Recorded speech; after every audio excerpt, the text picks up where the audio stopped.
बेटा मेरे last video अचानक से पॉज हो गई थी, रुक गई थी और मेरे को पता नहीं चला। इसलिए मैं देखो यहाँ तक कवर कर चुका था क्या नेगेटिव इफेक्ट है बोरोइंग करने के, मींस फिजिकल डेफिसिट के क्या क्या नेगेटिव इफेक्ट है, वहाँ से ही स्टार्ट कर रहा हूँ।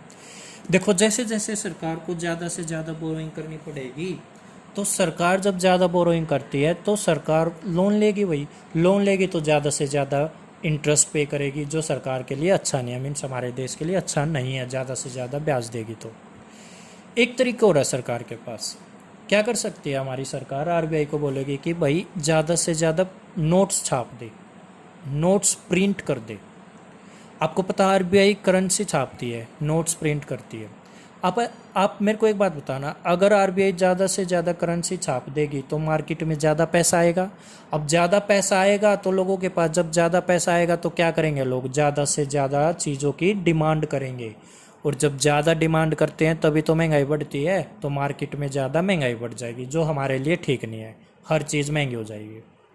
तो ये बैड इफेक्ट हैं अगर फिजिकल डेफिसिट ज़्यादा आ जाए, मीन्स बोरोइंग ज़्यादा करनी पड़ जाए सरकार को। देखो एक बार क्या लिखा हुआ है, higher the fiscal deficit higher will be the borrowing rate, as a result of which more interest payment will be made by the government.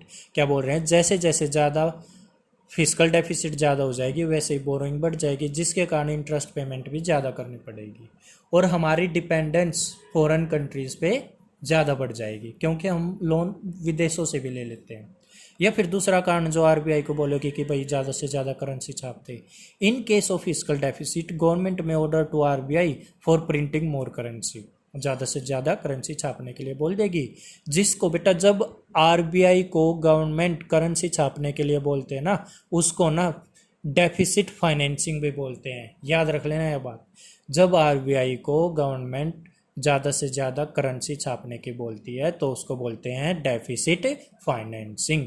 तो दोबारा पढ़ो अब, इन case of physical deficit means जब सरकार को बोरोइंग करनी पड़ रही है, गवर्नमेंट में order to RBI for printing more currency, and when more currency will be printed there will be more money in the market, as a result of which inflation means महंगाई will increase and people will demand more, और लोग ज़्यादा से ज़्यादा demand करना start कर देंगे। Clear है यहाँ तक?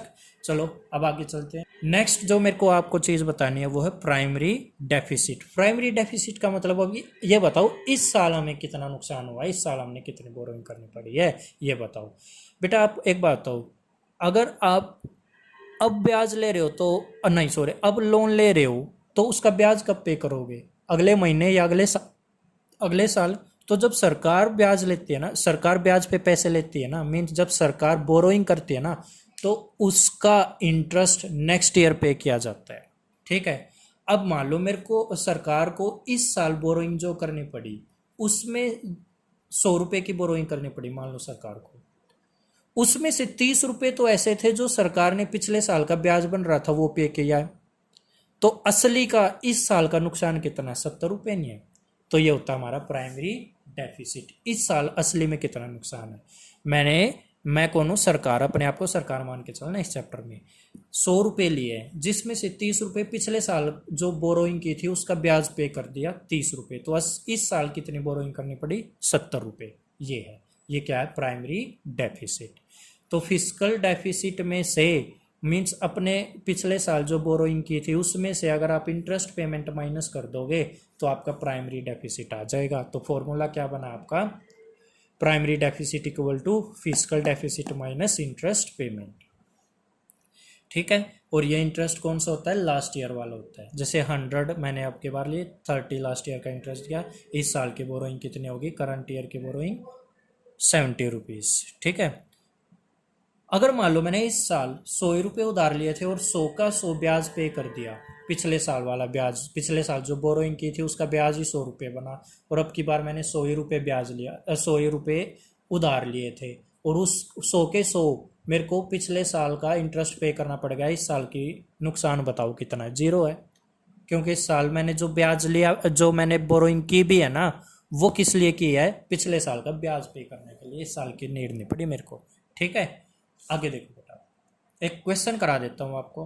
आपको क्या कैलकुलेट करना है भाई, रिवेन्यू डेफिसिट कैलकुलेट करना है और एक फिजिकल डेफिसिट और एक प्राइमरी डेफिसिट। पहले तो फॉर्मूले बताओ क्या क्या थे।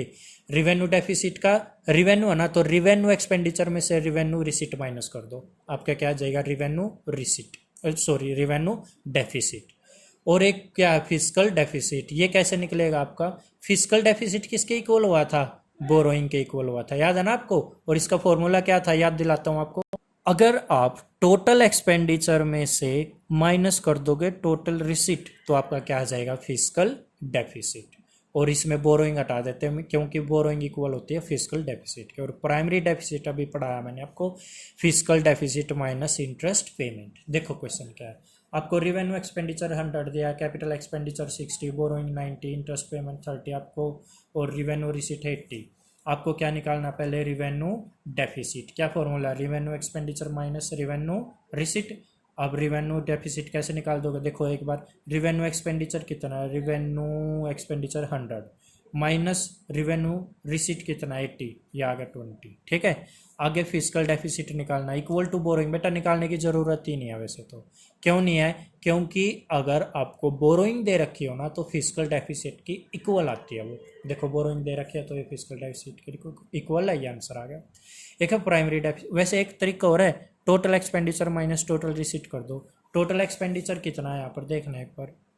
एक तो एक्सपेंडिचर ये है, रिवेन्यू एक्सपेंडिचर और एक कैपिटल, ये हो गया 160। और वो दे ही नहीं रखा, कोई नहीं, तो फिर दूसरा तरीका, अगर दे रखा होता मेरे को, रिवेन्यू रिसीट भी दे रखी है और कैपिटल रिसीट भी दे देते, अगर मैं दोनों को टोटल करके यहाँ माइनस कर देता, बट है ही नहीं। बट मेरे को एक तरीका पता है कि borrowing equal to fiscal deficit, इसलिए मेरा ये 90 आ जाएगा। एक और formula, primary deficit, fiscal deficit में से अगर आप इंटरेस्ट पेमेंट माइनस कर दो तो आपका आ जाएगा प्राइमरी डेफिसिट। तो फिजिकल डेफिसिट देखो कितना आपका अभी निकाला था मैंने, ये रहा 90, क्योंकि बोरोइंग के इक्वल ही क्या होता है, फिजिकल डेफिसिट। ये कितना 90, और इसमें से इंटरेस्ट 30 माइनस कर दो, 60 रुपये आपका आंसर आ जाएगा। ठीक है बेटा, तो ये मैंने जो अभी टॉपिक कराया है इस वीडियो में और इससे लास्ट वीडियो में, ये मैंने ब्रीफली कराया एक तरह से, ताकि आपको जब मैं डिटेल में कराऊँ आपको समझ में आए। अगर मैं स्टार्टिंग में बहुत डिटेल में करा दूँ आप उलझ जाओगे, इसलिए मैंने ये ब्रीफली करा दिया। मैं इसको डिटेल में भी करा दूंगा और आप बुक से पढ़ के देखना, आपको बहुत अच्छा समझ में आएगा जब मैं डिटेल में करा लूँ उसके बाद।